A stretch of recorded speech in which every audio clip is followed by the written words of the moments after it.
Hello everybody, welcome back on my channel pedagogy हॉलिक। तो कैसे हैं आप सब? आशा करती हूँ आप सब बहुत अच्छे होंगे और आपकी जो डीएलएड की पढ़ाई है वो बहुत अच्छे से चल रही होगी। आपका एडमिशन सक्सेसफुली हो गया है।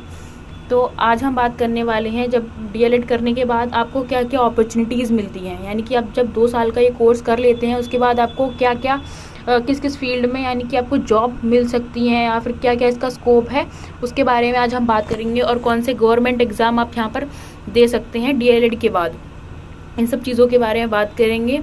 तो चलिए वीडियो की तरफ चलते हैं। तो अभी हम यहाँ पे गवर्नमेंट टीचिंग एग्ज़ाम्स के बारे में बात करेंगे। अब गवर्नमेंट टीचिंग एग्ज़ाम्स में सबसे पहले हमारा आता है DSSB PRT, जो कि दिल्ली में PRT टीचर बनने के लिए हमें एक हमारे लिए एग्ज़ाम कंडक्ट करवाया जाता है, जिसका नाम है DSSB PRT। ये एक बोर्ड है जिसका फुल फॉर्म होता है Delhi subordinate service selection board. तो इसमें PRT के पद पर आप अपने उसको भर सकते हैं फॉर्म को। यहाँ पे अभी PGT और TGT के लिए भर्तियाँ निकल चुकी हैं। PRT की भी 24 एंड या फिर 25 की स्टार्टिंग में आपको यहाँ वैकेंसी देखने को मिलेगी। DSSB में आपको फॉर्म भरने के लिए डीएलएड चाहिए होता है और आपका सीटेट का एग्ज़ाम क्वालिफाई चाहिए होता है। तो मैं आपसे अभी कहूँगी कि आप फर्स्ट ईयर या सेकेंड ईयर में ही अपना जो आपका सीटेट का एग्ज़ाम है वो क्वालिफाई कर लें, जिससे आपको आगे अब जो वैकेंसीज आती हैं उसमें आपको बहुत ईजी रहेगा। इसलिए आप अपना सीटेट का एग्ज़ाम अभी ही क्वालिफाई कर लें, ताकि आपके पास पढ़ाई करने के लिए बहुत सही समय मिल जाए आपको। तो अब यहाँ पे हम बात करते हैं, दूसरा एग्ज़ाम है आपका KVS PRT। KVS जो कि केंद्रीय विद्यालय संगठन में आपकी PRT पोस्ट के लिए होता है। यहाँ पे भी PGT और TGT तीनों पदों के लिए जो जॉब्स होती हैं वो निकलती हैं। तो आप यहाँ पर भी अपना अप्लाई कर सकते हैं। नेक्स्ट आपका एग्ज़ाम है रीट जो कि राजस्थान में होता है। इसमें भी आप अपने PRT के फॉर्म्स के लिए फिल कर सकते हैं। अभी हम बात करते हैं UP टेट के बारे में। UP TET Uttar Pradesh teacher eligibility test है, यानी कि यहाँ पर UP टेट पहले एक आपको रिक्रूटमेंट टेस्ट हुआ करता था, लेकिन अब यहाँ पर UP टेट को एक क्वालिफाइंग टेस्ट बना दिया गया है और इसका जो रिक्रूटमेंट टेस्ट है उत्तर प्रदेश में वो है सुपर टेट। यानी कि UP टेट क्वालिफाई करने के बाद आपको सुपर टेट देना होता है। पहले आप UP टेट को क्वालिफाई करेंगे, फिर सुपर टेट देंगे। आप UP टेट की जगह आप CTET भी यहाँ पर चलता है। CTET आप क्वालिफाई हैं तो आप सुपर टेट फिल कर सकते हैं।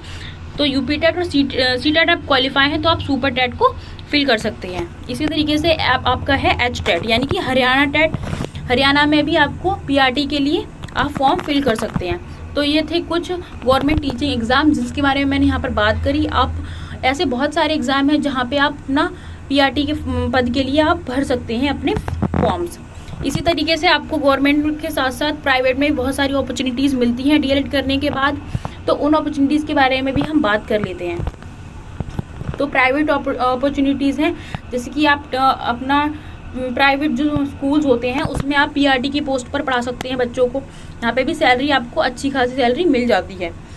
फ्रेशर्स को थोड़ी कम रहती है, फिर वो धीरे धीरे आपकी बढ़ती रहती है।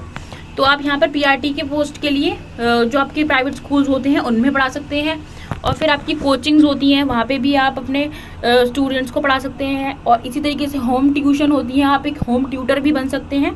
इसी तरीके से बहुत सारी अपॉर्चुनिटीज़ हैं। आप डीएलएड कर रहे हैं तो इसमें कोई वो नहीं है कि आपको बहुत सारी जॉब ऑप्शंस आगे देखने को मिलेंगे। तो मैं आपसे यही कहना चाहूँगी, जो सीटेट है आपका, उसे आप अभी फर्स्ट ईयर या सेकेंड ईयर में आप क्वालिफाई करके अपने पास रख लीजिए, जिससे कि जो आने वाली वैकेंसीज़ हैं उनमें आपको प्रॉब्लम ना हो। और जैसे अगर आपने डीएलएड कर लिया, कंप्लीट हो गया, उसके बाद अगर वैकेंसी आई तो आप तुरंत ही उसमें फिल कर सकते हैं। अगर आपके पास होगा तो आपको कोई प्रॉब्लम नहीं होगी। मैंने भी अपना सीटेट क्वालिफाई कर लिया है। अब जो आने वाली वैकेंसीज़ हैं उसमें मेरे को ईजी रहेगा। इसलिए आप सबसे यही कहना चाहूँगी कि आपका सीटेट है उसको आप जल्द से जल्द आप अपना क्वालिफाई कर लीजिए, जिससे आपको ईजी रहे। तो मैं यही कहने वाली थी। और अगर आपको सीटेट के ऊपर कोई वीडियो चाहिए तो आप प्लीज़ कमेंट में बताया कीजिए। और अगर वीडियो अच्छी लगे तो प्लीज़ उसको लाइक करें और चैनल को सब्सक्राइब करना ना भूलें। Thank you so much.